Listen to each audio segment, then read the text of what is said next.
আমি দাড়ি টুপি জুব্বা পরা লোক এগুলাকে আমি দেখতেই পারতাম না। তাই আমি শ্রীমদ্ ভগবদ্গীতা 100 বারের উপর সেজদা করতাম প্রতিদিন। আপনার জন্য এটা সাধারণ মনে হতে পারে, কিন্তু আমার জন্য তখন সেটা হলো কি, কারণ কেন আমার সাথে বারবার হচ্ছে এইটা আমি ভাবতে লাগলাম। নিজ ধর্ম খারাপ হওয়া সত্ত্বেও ধর্মকে ভালো। আমার ঠাকমা বলতে লাগলো ধ্বংস হয়ে যাবে অজয়, ধ্বংস হয়ে যাবে নরকবাসী, এগুলা বলতে লাগলো। আসসালামু আলাইকুম রহমতুল্লাহি ওয়া বারাকাতুহু। আমি কিছুদিন আগে মুসলিম হয়েছি। আমার পূর্বের নাম প্রান্ত সাদীপ, বর্তমান নাম মুজাহিদুল আহনাব প্রান্ত। আমার পিতার নাম শোভন সাহা, মাতার নাম দীপা সাহা। আমি একটি ধার্মিক ফ্যামিলিতে জন্মগ্রহণ করি, যার কারণে আমি ছোটোবেলা থেকে ধার্মিক ছিলাম। আমাদের বাসায় প্রায় সব ধরনের পূজা অর্চনা হতো, এবং আমাদের পিসাপিসির বাসায়ও সব ধরনের পূজা অর্চনা হতো। পিসাপিসি বলতে আপনারা যাকে আলামিন নামে চিনেন, আলামিন ভাইয়ের আগের নাম ছিল অজয়দা। তো তাদের সাথে আমরা অনেক মজা করছি, ধুমধাম করে বাসায় পূজা হতো, ঢাক ঢোল, গান বাজনা, খাওয়া দাওয়া, একসাথে সবাই মজা করতাম অনেক। কিন্তু হঠাৎ করে একদিন শুনতে পারি বাসা সবাই বলতেছিল যে অযোধ্যা নাকি মুসলিম হয়ে গেছে। তো এটা শুনে তখন আমি ছোটো ছিলাম কিন্তু ধার্মিক ছিলাম, শুনে খুব কষ্ট পাই যে অযোধ্যা মুসলিম হয়ে গেল। তো পরিবারে তখন সবাই বলতে লাগলো যে ও নরকবাসী, ও নরকবাসী, অজয় নরকবাসী, এগুলা বলতে লাগলো পরিবারের সবাই। আমার ঠাকমা বলতে লাগলো ধ্বংস হয়ে যাবে অজয়, ধ্বংস হয়ে যাবে নরকবাসী, এগুলা বলতে লাগলো। তো এভাবে অনেক বছর চলে গেল, তাদের সাথে আর আমার যোগাযোগ হয়নি।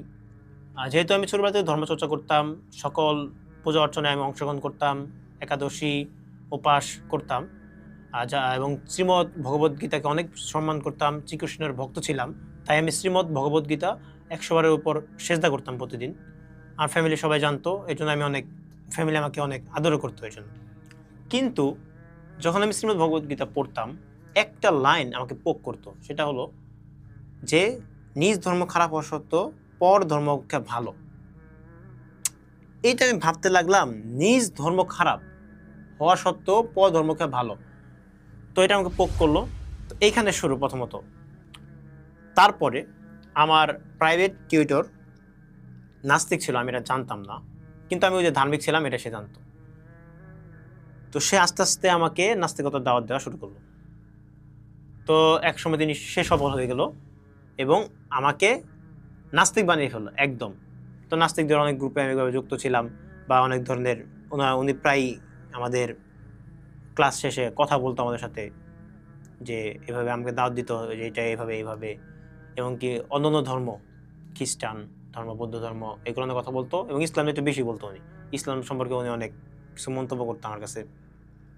কিন্তু আবার এটাও সত্য, উনি কিন্তু আমাকে আবার এই কিছু কিছু এরকম বক্তব্য ছিল যে ইসলাম এই দিকগুলো ওনার ভালো লাগে, আর এই দিকগুলো নাকি উনি মনে করে এটা ওনার মতো ঠিক না। তো এই যে যখন কিছু দিক ভালো লাগে, কিছু দিক ঠিক না, এইগুলা আমি পরে মিলানোর চেষ্টা করলাম। আমি দাড়ি টুপি জুব্বা পরা লোক এগুলাকে আমি দেখতেই পারতাম না, টুপি পরা লোক। তো তাদের ভিডিও দেখার তো কোনো সুযোগ নেই। কিন্তু আমি সন্ধান পেলাম ডক্টর জাকির নাইকে। তো আস্তে আস্তে তার ভিডিও দেখা আমি শুরু করলাম। তারপর আস্তে আস্তে আমি ইসলাম কি এবং হিন্দু ধর্মের সাথে ইসলামের কিছু মানে হিন্দু গ্রন্থে যে ইসলামের কিছু কথা বলা আছে, এইগুলো আমি আস্তে আস্তে জানা শুরু করলাম। তো এক সময় পরে আমি আস্তে আস্তে বুঝতে পারলাম যে সৃষ্টিকর্তা বলতে কিছু আছে, এরকম একটা জিনিস আমার এরকম বিশ্বাস হচ্ছিল। কারণ এভাবে তো সব একাই হচ্ছে না ইউনিভার্সে। আমি ভাবতে লাগলাম যে ইউনিভার্সে সব কিছু তো এমনিতে হচ্ছে না। আর যদি সায়েন্সের স্টুডেন্ট হিসেবে আমি অনেকভাবে চেষ্টা করলাম, আসলে একাইভাবে হওয়া সম্ভব না। তো যখনই আমি নাস্তিক থেকে সৃষ্টিকর্তায় বিশ্বাসী হলাম, তখন অনেক প্রশ্ন আমার মাথায় ঘুরতে থাকে। তো যেমন বিগ ব্যাং থিওরি, এর সঙ্গে কি কোরআনে বলা আছে বা কোনো ধর্মগ্রন্থে কি বলা আছে? তো আমি ইউটিউবে ঢুকি একদিন, ঢোকার পর দেখি প্রথম ভিডিওটাই বিগ ব্যাং থিওরি নিয়ে আসে। তো এরকম অন্য আরও অনেক ভিডিও প্রশ্ন ছিল আমার মাথায়। প্রথম ভিডিওটাই একবার ইউটিউবে ঢোকার পর প্রথম ভিডিওটাই ওই টপিক নিয়ে আসতো, আর আমার অ্যান্সারগুলো আমি পেয়ে যেতাম খুব সুন্দরভাবে।